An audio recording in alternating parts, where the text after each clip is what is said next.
Hey, welcome back to Mrs. Wizard's Way. And have you ever wondered how the car wizard can have so many cars? Let me tell you today.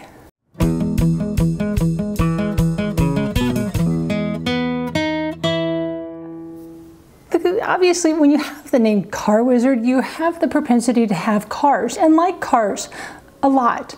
And in the years, we've kind of lost track of how many. I know we did a video a long time ago about the 50 cars he's owned. That was a couple years ago. Oh gosh, it's got to be 75, 80, 100 cars by now. It didn't start that way. You know, when he was a kid, the first cars you get, you know, they're special. They have usually high miles. They're kind of at the end of their life. They're kind of that disposable level of car. And that's where he started. Just cheap cars, get him to school and back, high school back and forth, you know, kind of stuff like that. You know, as we get older, you know, when I finally met him, you know, we were getting better cars. But again, we put a lot of miles on our cars when we first were together because we lived at the farm outside of Halstead where, you know, the car wizard kind of began with Hoovie in that small shop. But we worked in Wichita. That was 30 minutes there, 30 minutes back. And in Kansas, that's 30 miles, 30, mile a minute in Kansas. So yeah, we don't have little tight turns and things like that. It's just straight lines. So yeah, we were putting 60 miles on our cars every single day. So it wasn't unheard of to put 20, 25,000 miles on a car. And if you buy a slightly higher mile car, that adds up pretty quick. You can't keep them more than a couple of years.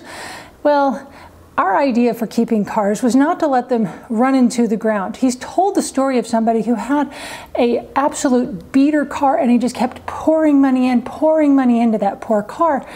And this was at that other shop, the one that was his mentor's shop. And they finally went back and told this guy, say, hey, yo, guy, you're putting in a lot of money. You've put like $20,000 in this car. And there are rust holes in the floorboard. You need another car. It was kind of like a piety thing for him. He didn't want to feel pretentious in getting a new car. The thing was, he was a mailman, a rural mailman, which meant in Kansas, you're driving a lot every single day, back and forth and back and forth. Yeah, and so we don't like the idea of running our cars into the ground. We like to keep them with some value so we can sell them and not feel like we're giving them, well, a death trap. And so we would keep them a couple years, get them into higher miles, and then sell them. Usually around 170, 80,000 at the most, because we pick them up around 100,000, maybe 150,000. So we wouldn't keep cars terribly long. And as time got on, you know, we're like, hey, it'd be nice, you know, we live in the country, we need a truck. Okay, so we bought a truck at one point. Well, you know, we worked with that. Well, oh gosh, this is horrible mileage. We need something better for that. And we had the next, you know, we thought, okay, well, we'll get 2 cars and then we'll have a truck in case we need to move things, you know, in the country that just happens a lot. Okay, there's also times where he got a good deal. He was always searching for the good deal on getting a car. And he still does that one. But being that he had that mechanical mindset, he was able to fix a whole lot of problems on the car. So we were able to get them as like almost like a mechanic special, not quite that bad usually, but at kind of a level that needed some work. People weren't willing to do that. Okay, so we had several cars that were kind of like that, kind of do little things, you know. Usually he was nice. He gave me the car that was a little more reliable, so I would not get stuck on the side of the road. And I actually remember only being stuck really one time on the side of the road. And I was pregnant with my second one, the last child, the one who graduated last May. And this was, so we're talking, this is 19 years ago. I had a flat tire. And I was driving a Nissan Pathfinder at the time. I was like, oh, are you kidding me? I was hopping mad. I was furious. I try and call him. He's not answering his phone. Not on purpose, he just didn't hear it. So I pulled off, not on just the side of the road. There was at a mile, I was able to pull off the road even. I start looking around, I was like, okay, I can't get a hold of him. I'm gonna have to take care of this myself. Don't know how, but okay. So I remember getting out the little, not a tire iron, but it was, you know, take the lug nuts off. I remember putting it on there on one of them, kind of make it up course like this, and it just went stomp. Got my foot and just went stomp. Put it on the next one, stomp. I was mad. Luckily, a man stopped that was working for our local propane company, and he changed it for me. I was so thankful because I was like, I am like 7 months pregnant. How am I going to change the tire? I can't lift the tire. But I figured at least I'd get a start on it. What did I do? I turned myself right back around and drove to Walmart and bought tires. Yeah. So that was the only time I've really been stranded in a car. So as time goes on, you know, we're getting a little better money. We found some jobs that pay better. Okay, well, he found a job that paid better. I was a teacher still, so I was making teacher salary. So he's found a job that pays better. And so we're getting a little bit nicer cars as time goes on. Then when he opens the shop, that's when it just kind of snowballed. He just was like, oh. Now, did he ever buy anything without telling me? No, not really. It kind of was maybe the day of the transaction, but it wasn't that he was spending, you know, $150,000 on a new Bentley. Yeah, usually he's buying, you know, something that's pretty reasonable. Anything that was really expensive, we would talk about. And so he's wheeling and dealing right now as we speak. He's got a transaction going on that you guys are going to learn about in the next couple of weeks on his channel. Yeah. Sometimes the cars have, you know, they're kind of fun. For him, it's kind of a challenge. It's kind of, he gets a car, needs the work, fixes the car, and then he gets rid of it. And it's not that he's trying to get rid of it, it's just like, well, that was the fun. I did what I need to do, I got it really good and running, and he enjoys it for a little while, and then he's like, oh, I want to fix something else. That's kind of what we do. We did that with boats. We've done that with campers. The vintage camper we had, we called her Abby, the lowliner. Yeah, we fixed that up, got it in really bad condition, fixed it, sold it. Made a good profit on that one. That one actually did make a profit. We've done them with boats. People say, oh, you never finish projects. Well, sometimes the projects, we get them and we don't realize how bad they are. The first boat we had, yeah, well, we get comments about, well, you never finish a project. Well, he actually has finished a lot of projects, but that one, the first boat, that Carver, we didn't finish that one. We didn't because, well, after the wizard started learning more about boats and boat repairs, it's more than just the engine. Yeah, and he's not a body man, and in this case, not a boat person, fiberglass, you know, structural man, no.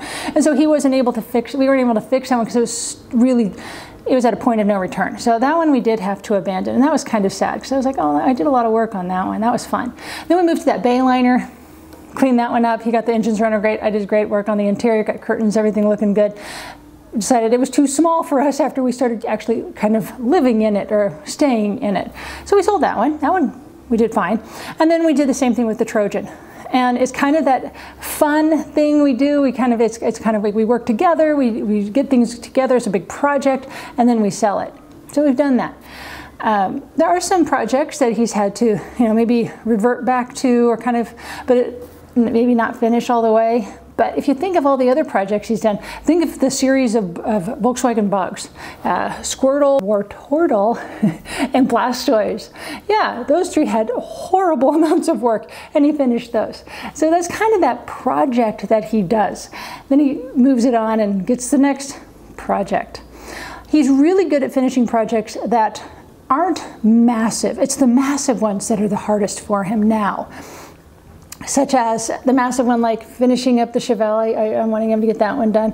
The Ferrari is really close to being done. But again, some of that is who's working on it. If he's working on it, he's not helping the guys in the shop as much. If the guys in the shop are working on it, they're not, you know, making the money for the shop, and the shop does have to survive. And this may be shocking, but businesses have a huge amount of overhead.